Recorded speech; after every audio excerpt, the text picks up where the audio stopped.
બનાસકાંઠા જિલ્લાના વિકાસ કાર્યો અને રાજ્ય સરકારની વિવિધ જન કલ્યાણકારી યોજનાઓની અમલવારીની સમીક્ષા માટે પાલનપુર કલેક્ટર કચેરી ખાતે જિલ્લાના પ્રભારી સચિવ પ્રવીણા ડીકેના અધ્યક્ષસ્થાને મહત્વપૂર્ણ બેઠક યોજાઈ હતી। બેઠકમાં કૃષિ, પશુપાલન, શિક્ષણ, માર્ગ મકાન, સિંચાઈ, પીવાના પાણી, વીજ જોડાણ, સોલારની યોજનાઓ અને આદિજાતિ વિસ્તારોના વિકાસ સહિત વિવિધ ક્ષેત્રોની કામગીરીની સમીક્ષા કરવામાં આવી હતી।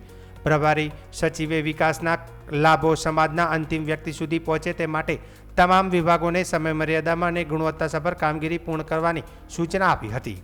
શિક્ષણ ક્ષેત્રે ધોરણ 8 પછીના ડ્રોપ આઉટ રેશિયોમાં ઘટાડો, વિદ્યાર્થીઓની હાજરી વધારવા અને ઉચ્ચતર શિક્ષણ સાથે વધુ વિદ્યાર્થીઓ જોડાય તે માટેના પ્રયાસોની ચર્ચા કરવામાં આવી હતી।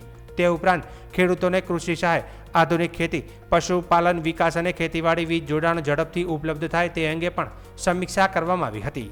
જિલ્લામાં ચાલી રહેલા માર્ગ મકાન, પાણી પુરવઠા, કચરા દાંતીવાડા યોજના, સોલાર રૂફટોપ અને સોલાર પંપ યોજનાઓની પ્રગતિ અંગે અધિકારીઓને માહિતી રજૂ કરી હતી।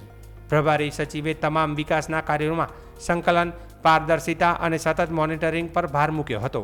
બેઠકમાં જિલ્લા કલેક્ટર મિહિર પટેલ, જિલ્લા વિકાસ અધિકારી એમજે દવે, નિવાસી અધિક જિલ્લા કલેક્ટર સીપી પટેલ સહિત વિવિધ વિભાગોના ઉચ્ચ અધિકારીઓ હાજર રહ્યા હતા।